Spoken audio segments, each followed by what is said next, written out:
আমি সঠিক পথের দিশা দেখাই, মনের অমানিশা কাটাই, তারার ভাষা পড়ি আগামার আগামী দিনের আলো জ্বালাই।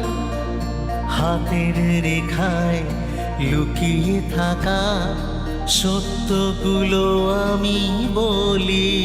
সবার আশীর্বাদ ধন্য, আমি সবার আশীর্বাদ ধন্য।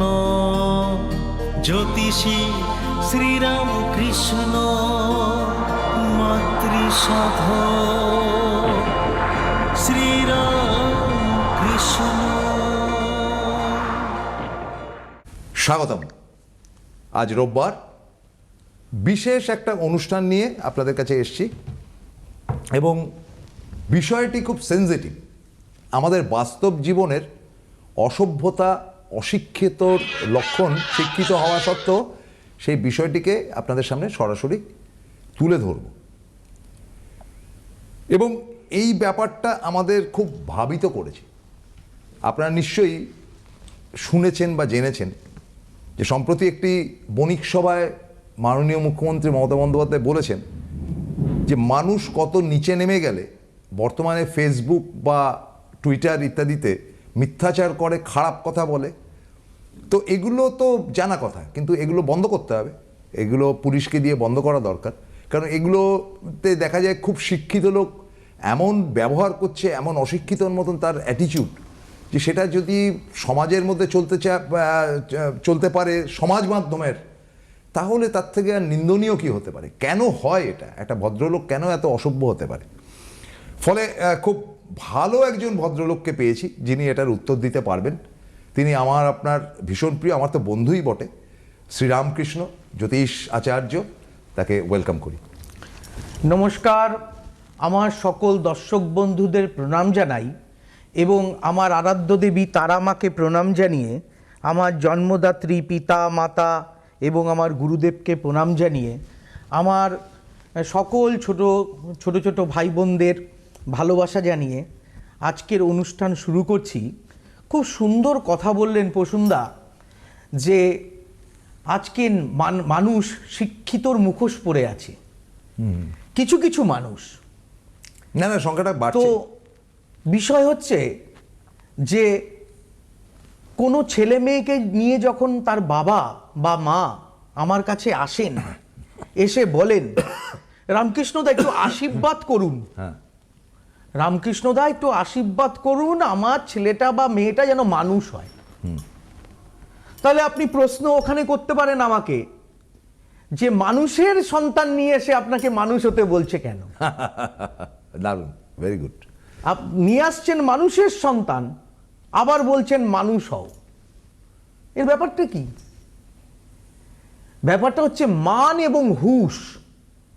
মানুষ, সেই মান এবং হুঁশ যদি কারোর মধ্যে না থাকে তবে কিন্তু সে মানুষের পর্যায়ে পড়ে না। আপনি সে যে রাজনৈতিক দলের কথা বলুন বা নেতৃস্থানীয় বা তৃণমূল স্তর থেকে আপনি ওপর স্তর অবধি বলুন না, যদি মান এবং হুঁশ, এটা তো আমাদের মুখ্যমন্ত্রী বা প্রধানমন্ত্রী মানুষের মধ্যে ঢোকাতে পারে না।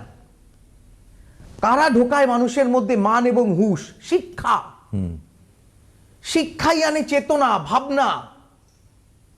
এই শিক্ষা প্রদান করবে কারা? শিক্ষকরা সমাজের।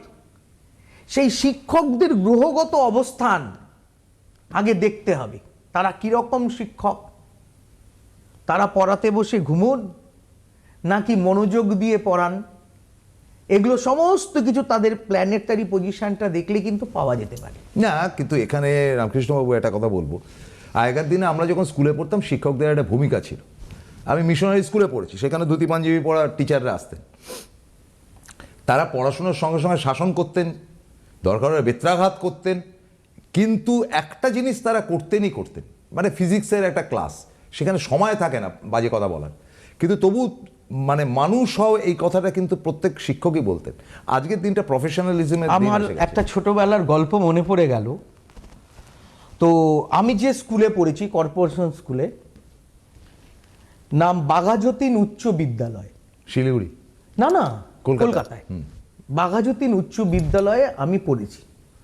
আমাদের সময় একজন শিক্ষক ছিলেন শ্রদ্ধেয় ব্যোমকেশ বাবু, ব্যোমকেশ ভট্টাচার্য বা এরকম কিছু টাইটেল ছিল না। যাই হোক, উনি এত বড় বেত নিয়ে পুরো স্কুল, উনি স্কুলের বারান্দায় ঘোরাঘুরি করতেন। তো একদিন আমরা আচার খেতে গেটের সামনে হাত বাড়াতাম আর আচার দিয়ে দিতাম। একদম, বাহ, বুঝতে পেরেছেন? হ্যাঁ। এবার আচার খেতে গেছি, তখন কিন্তু টিফিন আওয়ার্স ছিল না। হ্যাঁ, তো আমি আর 4-5টা ছেলে, ব্যোমকেশবাবু বেত নিয়ে তেড়ে এসছেন। আর আমি কি করেছি, পাশে আমাদের বাগানে একটা পেয়ারা গাছ, ওই পেয়ারা গাছের উপরে উঠে গেছি। তো এবারে নিচের থেকে ব্যোমকেশবাবু বলছেন, এই নেমে আসো। আর স্কুলে তখন 1000-1500 স্টুডেন্ট, সকলের নাম তো স্যারদের মনে থাকতেন না। না ঠিকই। তো তোমার নাম কি? আমি বললাম আমার নাম রামকৃষ্ণ। তুমি রামকৃষ্ণ নাম নিয়ে বাদরামো করছো, পেয়ারা গাছে উঠেছো তুমি, নেমে এসো। বাড়িতে গিয়ে মাকে বললাম, মা তুমি আমার নামটা চেঞ্জ করে দাও। এমন একজন মহামানবের নাম তুমি রাখলে যে একটা অন্যায় করেও তার শান্তি নেই, মনের ভেতরে এসে লাগলো। বলে রামকৃষ্ণ মানেনি? হ্যাঁ, মাস্টারমশাই তারপরে মানেনি? না, মানেনি। মাস্টারমশাই মারলেন না আমাকে। এত সুন্দর নাম, এত সুন্দর নাম, কিন্তু মা অন্যায় করেও রেহাই নেই আমার। হ্যাঁ, এই মানুষটার নাম তুমি, মা বললেন দেখ, ওনাকে জব করতে করতে তোকে পেয়েছি, হ্যাঁ, তাই ভেবেছি তোর নাম, ওনার নামে যদি তোর নাম রাখি কয়েকবার তো ডাকা হবে ওনাকে, এই ভেবেই নামটা রেখেছিলাম। তো সেই আমাদের স্কুল, কত বন্ধু বান্ধব আমাদের মানে দেখা হয়। আমি তো ছোটবেলা থেকেই কলকাতায়, এবং স্থায়ী বাসস্থান আমার পাড়ার দাদা রয়েছেন, একজন বিশিষ্ট দাদা রয়েছেন, তার সঙ্গে গল্প করা, আড্ডা মারা। হ্যাঁ, তো আমরা দেখেছি যে সমাজটাকে খুব সামনে থেকে দেখেছি। মানে আমি একদম কাছাকাছি দেখেছি যে হঠাৎ পয়সা হয়ে যাওয়া কিছু মানুষ, তাদের চারিত্রিক পরিবর্তন, তো বনে দিয়ে আনা মানুষ, তাদের চারিত্রিক পরিবর্তন, তাদের শিক্ষা, তাদের কালচার, হ্যাঁ, তাদের চিন্তা ভাবনা, এগুলো কিন্তু মানে আমি খুব কাছের থেকে দেখেছি। তো আর প্রথম জীবনে আমি মেডিকেল রিপ্রেজেন্টেটিভ ছিলাম। তো আমাদের ডাক্তারদের সঙ্গে ভিজিট করতে করতে করতে করতে অনেক কিছু, মানে সঙ্গে জ্যোতিষ চর্চাটা আমার সব সময় ছিল। মানে আমি জ্যোতিষটা শিখেছি কিন্তু নিজের ভাগ্য জানার জন্য। আমার যখন 8 বছর বয়স, তখন আমার বাবার মানসিক রোগী হয়ে যান। তখন আমি চিন্তা করলাম যে এই সাবজেক্টটা কি করে শেখা যায়। একমাত্র পৃথিবীতে এই সাবজেক্ট আছে যে আমাকে বলে দিতে পারে যে আমার ভূত, ভবিষ্যৎ এবং বর্তমান। মানে সেই আশাটুকু নিয়ে এই সাবজেক্টে আমি ঢুকেছিলাম। আজকে এতদিনের পথ চলা, এত মানুষকে দেখা, আপনি একটা পশ্চিমবঙ্গে এমন একটা মানুষকে আমার সামনে খুঁজে আনতে পারবেন যে মানুষটা আমার মুখের সামনে দাঁড়িয়ে বলবে এই মানুষটা দ্বারা আমি উপকৃত নই? আমি রাষ্ট্রপতির দরবারেও গেছি আমার ক্লায়েন্টের জন্য, দরখাস্ত করেছি, তার প্রমাণ আছে আমার কাছে। আমাকে যদি কেউ বলেন যে আমার না এটা হচ্ছে না, আমার ওটা হচ্ছে না, আমি শুধু তাকে পাথর বা কবচ পরিয়ে বা তারাপীঠে পুজো করিয়ে ক্ষান্ত হই না। আত্মীয়ের মতো সুখ দুঃখে সবসময় একজন ফ্রেন্ড, ফিলোসফার অ্যান্ড গাইড, এইভাবে আমি ট্রিট করি। একজন ফ্রেন্ড, ফিলোসফার অ্যান্ড গাইড, এটা হচ্ছে আমি মনে করি জ্যোতিষ একজন ফ্রেন্ড, ফিলোসফার অ্যান্ড গাইড হওয়া উচিত। তো চলে আসে আমাদের পুরনো যে বিষয়টা রয়েছে যে মানুষ শিক্ষাপ্রাপ্ত হচ্ছে, মানে মানুষ বাদে বাকি যত প্রাণী আছে, হ্যাঁ কুকুর হয়তো খুব প্রভুভক্ত, বাঁদরকে দিয়ে খেলানো যেতে পারে, এই যে নানান রকম ঠিক আছে, কিন্তু সেগুলো আমরা ট্রেন্ড আপ করি বলে তারা সেগুলো শেখে। আজকে সেই কুকুরটা যদি বনে জঙ্গলে ঘুরে বেড়াতো তাহলে তার তো ট্রেনিংয়ের ব্যাপার থাকতো না, মানুষ দেখলে কামড়ে দিত, বন্য কুকুর যাদেরকে বলা হয়। আমরা দেখেছি যে মানুষ ব্যতীত যত পৃথিবীতে প্রাণী আছে তারা বেঁচে আছে শুধু খাবার জন্য। তারা সকাল এটা থেকে এটা এটার সাথে আমি একমত নই। না, না, আমি কথাটা তার বলছি। কারণ হচ্ছে আমি বলছি এখন তো মোবাইলের যুগে আমি অনেক কিছু দেখতে পাই না, সেটার মধ্যে AI বাদ দিলে, এআই বাদ দিয়ে, হ্যাঁ না আমি আমার কথাটা হচ্ছে যে তাদের ক্যারেক্টারিস্টিক্স এর মধ্যে দেখা গেছে তারা মূলত বেঁচে থাকে খাদ্য সংগ্রহ করতে। আমি বলছি তাদের কথা, গৃহপালিতদের কথা বলছি না কিন্তু মোটে। হ্যাঁ, এক্সেপশনাল কিছু দেখা গেল, ওটা হাতি হয়তো কাউকে সেভ করে দিল ইত্যাদি ইত্যাদি, দ্যাট ইজ ডিফারেন্ট, আমি সেটাকে কাউন্ট করছি না। কিন্তু ঘটনাচক্রে যেটা, যে মানুষ কিন্তু মান এবং হুঁশ নেই, সুতরাং তাদের মধ্যে শিক্ষা আছে, তারা জানে যে সকাল থেকে রাত্রি অবধি খাওয়াটা আমার কাজ না, সকালবেলা উঠে একটা বাচ্চা ছেলে পড়তে বসবে, স্কুলে যাবে, স্কুল থেকে ফিরে এসে খেলাধুলো করবে, তারপরে আবার পড়াশুনো করে রাত্রিবেলা শুতে যাবে। তো এটা একটা রুটিন বাচ্চাদের, যেমন বড়রা তেমন সকালবেলা উঠবে, চা খাবে, স্নান করবে, একটু ভাত খেয়ে অফিস যাবে, ব্যবসায়ীরা তাই। তো এর মধ্যে মানুষের মধ্যে শিক্ষা, কৃষ্টি, সংস্কৃতি সব ঢুকিয়ে দেওয়া হলো। তারপরে সে অফিসে গিয়ে ঘুষ খেলো, তারপরে গিয়ে সে অফিসে বড়বড়ের মতন তার জুনিয়রদের সঙ্গে ব্যবহার করলো। কেন হয়? দেখুন, ব্যাপার হচ্ছে কাজ করিয়ে নেওয়ার মানসিকতা, এটা ম্যান টু ম্যান ভ্যারি করে। যে অনেকে মিষ্টি মুখে অনেক বড় বড় কাজ করিয়ে নিতে পারে, অনেকে বকা ঝকা দিয়ে কাজগুলো করায়। প্রত্যেক মানুষের এক একজনের অভিব্যক্তি এক এক রকম। এই অভিব্যক্তিটা তৈরি হয় কিন্তু গ্রহ অবস্থানের মধ্য দিয়ে।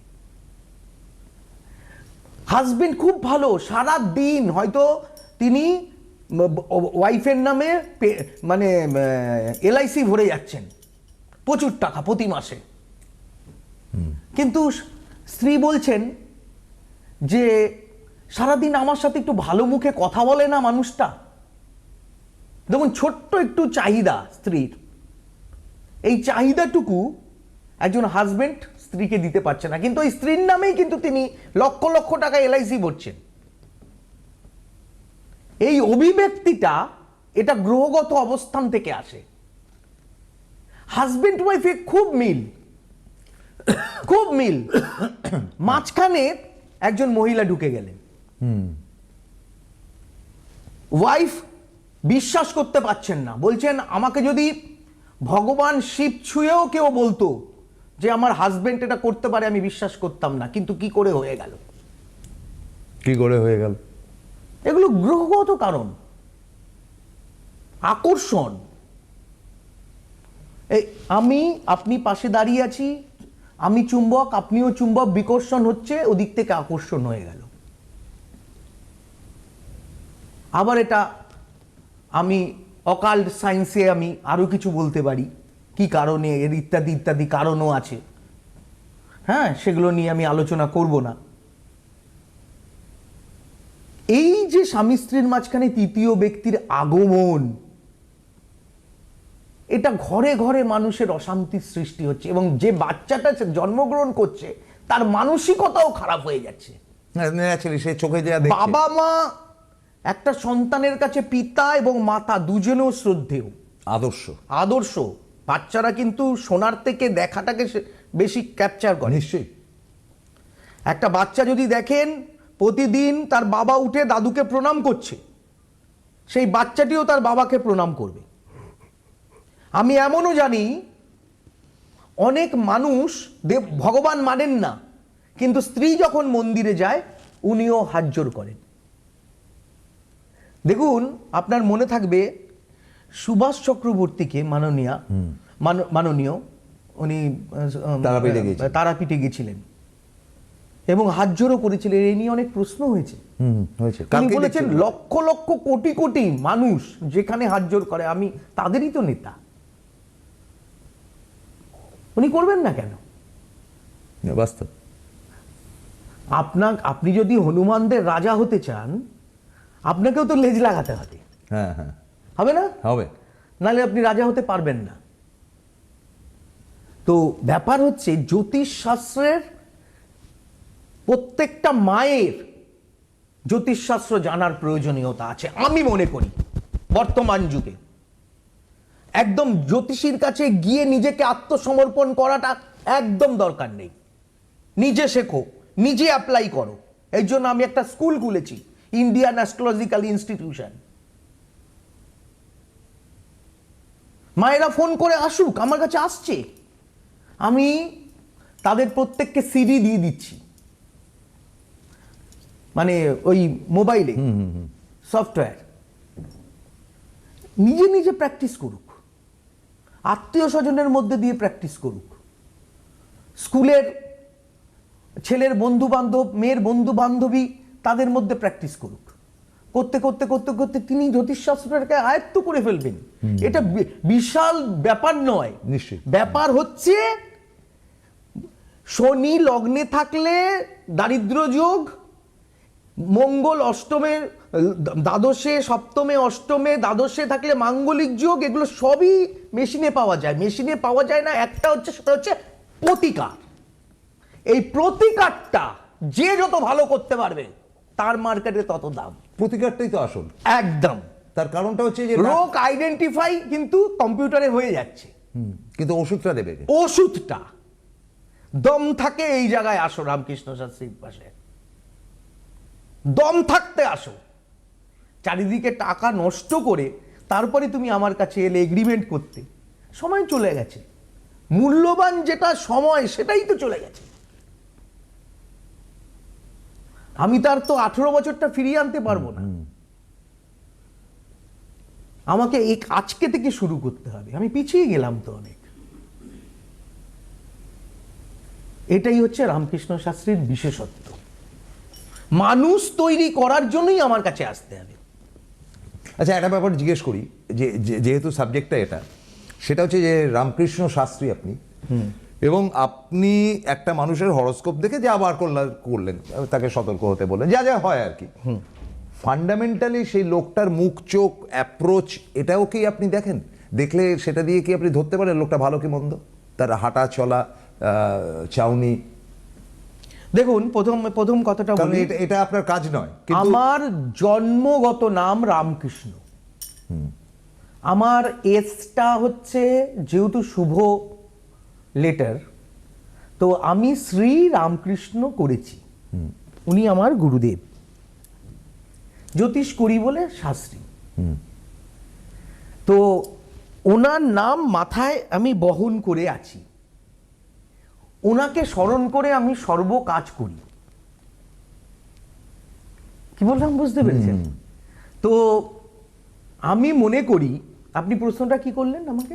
যে সবাই যেটা পারে, অর্থাৎ হরোস্কোপ দেখে বললো যে আচ্ছা আপনার দেখা যাচ্ছে শনির ঘরে এইটা রয়েছে, বা শনি রবির পিতামাতা, যা হয় আর কি, ফলে আপনার এই সমস্যা আসতে পারে, বা এই ব্যাপার আসতে পারে, বা এটা একটু প্রতিকার দিন। প্রতিকার অবধি তো বললেন আগেরটা, যে প্রতিকার দেওয়াটা আসল কাজ।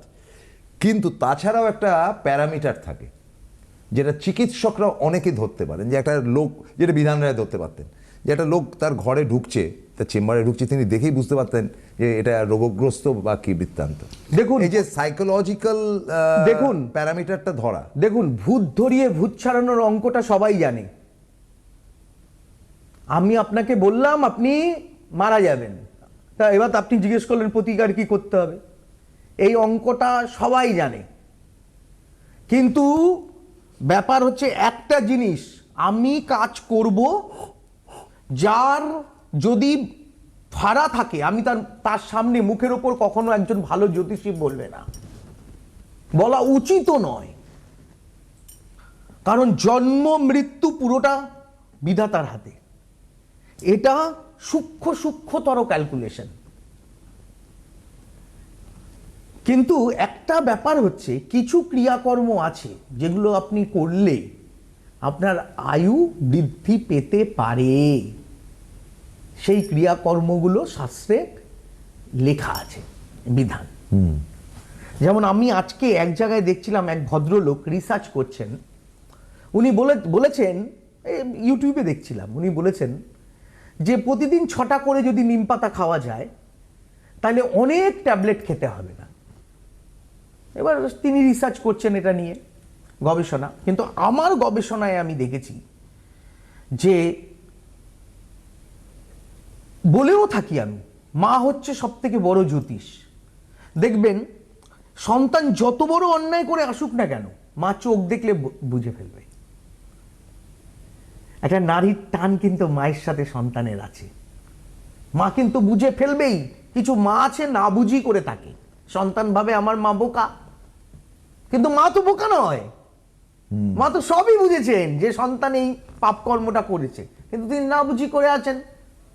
পাশে যা ভাসুর এরা আছে, তাদের কাছে খারাপ করবেন না ছেলেকে, কিন্তু তারা চুপি চুপি চলে আসছেন আমার কাছে। একটু ছেলেটাকে কি ঠিক করা যায় না? আমার চোখে পড়ছে, কেউ জানে না। আমি তখন হরোস্কোপ দেখে বিচার করে দেখে নিয়ে, হ্যাঁ ঠিক, ছেলের গুরুচণ্ডাল যোগ রয়েছে, হ্যাঁ ছেলে কিন্তু নেশাগ্রস্ত হয়ে পড়ছে, বাজে ছেলেদের সাথে মিশছে, মিলিয়ে নি, তখন তার প্রতিকার বা প্রতিবিধান করি। ঠিক কথা। তো এই মানে এই কাজগুলো তো খুব কঠিন ব্যাপার। এই যে যেটা বললেন, সাংঘাতিক উদাহরণ দিলেন যে মা ঠিক বুঝতে পারে, যে তো মা বুঝুক, রামকৃষ্ণ কতটা বোঝে? দেখুন, এটা একটা খুব ভালো প্রশ্ন করলেন। আপনার মতো একজন সাংবাদিক এর একটা ধারালো প্রশ্ন, এর উত্তরটা আমি 1% বুঝি দাদা। তাতে কতটা কাজ হয়? এতে মানে এই সাবজেক্টটা না সমুদ্রের থেকেও বড়। ওই ইসের কথা অনুসারে একটা নুড়ি খুঁজে পেয়েছি, বিজ্ঞানীর কথা অনুসারে, নিউটনের কথা অনুসারে। তো যতটুকু বুঝি তাতে আমার জয় জয়কার তো আপনারা করছেন। না না, আমি যেহেতু আপনাকে চিনি বলে আমি আপনাকে এটাই ব্যাপারটাতে ফোকাস করছি। আমার লেখা বই, হ্যাঁ, যেটা কলেজ স্ট্রিটের ওরিয়েন্ট লাইব্রেরি প্রকাশ করেছে, আমার প্রচুর বই পাওয়া যাবে, আপনারা কালেক্ট করতে পারেন। আর দেখা করতে হলে ফোন করে দেখা করবেন, আমি ফোন নিজেই ধরি। নিজেই ফোন ধরেন? যাক, এটা খুব ভালো জিনিস। তাহলে আজকের যে বিষয়বস্তু আমাদের ছিল তা হচ্ছে যে মানুষ শিক্ষিত, ভদ্র পরিবারের, ইত্যাদি ইত্যাদি। কিন্তু বিষয়টা তুললাম কেন? যে সম্প্রতি মুখ্যমন্ত্রী এমন কথা বলেছেন যে সব ভদ্রলোক বাড়ির ছেলেপুলে, একটা সংখ্যা, সবাই না, তারা ফেসবুক, তারপর টুইটার ইত্যাদিতে এত অসভ্যের মতন ল্যাঙ্গুয়েজ ইউজ করছে এবং এমন বিশ্রী ছবি ছাড়ছে, জঘন্যতম সমস্ত মিথ্যে ছবি, ফেক ছবি, তাতে করে মনুষ্য জীবনের উপর একটা নেগেটিভ এফেক্ট হচ্ছে। একদম একদম। এটাকে রামকৃষ্ণ শাস্ত্রী সেটাকে খণ্ডন করলেন। মানে মুখ্যমন্ত্রীকে খণ্ডন করলেন না, তিনি অ্যাপ্রিসিয়েট করলেন যে হ্যাঁ, মুখ্যমন্ত্রী ঠিকই বলেছেন। এটা চরিত্রের দিক থেকে, অ্যান্ড দিস ইজ ডেঞ্জারাস। আপনাদেরও বলি, আমরা প্রত্যেকেই মিথ্যা কথা বলি অল্প বিস্তর। হ্যাঁ, আমি যদি 10% বলি, আপনি হয়তো 50% বলেন, কেউ হয়তো 90% বলে, সকাল থেকে রাত্রি অবধি। এখন ঘটনাটা হচ্ছে, আপনাকে এটা ভাবতে হবে যে মিথ্যাটা কেন বলছেন, কার স্বার্থে বলছেন। ফলে এই যে আদর্শগত ব্যাপার, দুটোর সংমিশ্রণ, একটা হচ্ছে কি অ্যাস্ট্রোলজি আর একটা হচ্ছে কি সাইকোলজি, এই দুটো লজিকেই কিন্তু লজিক্যালি একেবারে গিলে খেয়েছেন রামকৃষ্ণ শাস্ত্রী। সুতরাং চালাকি চলবে না তার সঙ্গে। আর তার জন্য তিনি বলেন যে ইয়াং ছেলেমেয়ের দেখতে আমি পারি, কিন্তু তাদেরকে ফিজিক্যালি নিয়ে আসলে আরো ভালো হয়, তাকে 100% যে সে কতটা ভালো আর কতটা পাজি। 100%। এটা উনি সবসময় বলেন যে ওকে নিয়ে আসুন, ওকে দেখে আমি বলে দেবো। থ্যাংক ইউ ভেরি মাচ রামকৃষ্ণবাবু। আবার কোনো এক রোববার আপনার সঙ্গে দেখা হবে। আজকের মতো বিদায় নিচ্ছি, নমস্কার। সুখবর, আপনাদের প্রিয় জ্যোতিষী রামকৃষ্ণ শাস্ত্রী অনলাইন কনসালটেন্সি করছেন। আপনাদের প্রতিকার এবং পরামর্শ ভারতবর্ষের বিভিন্ন প্রান্তে পৌঁছে যাচ্ছে। Online consultancy number 9038002022। Ramakrishna Shastri, আপনাদের সাথে, আপনাদের পাশে।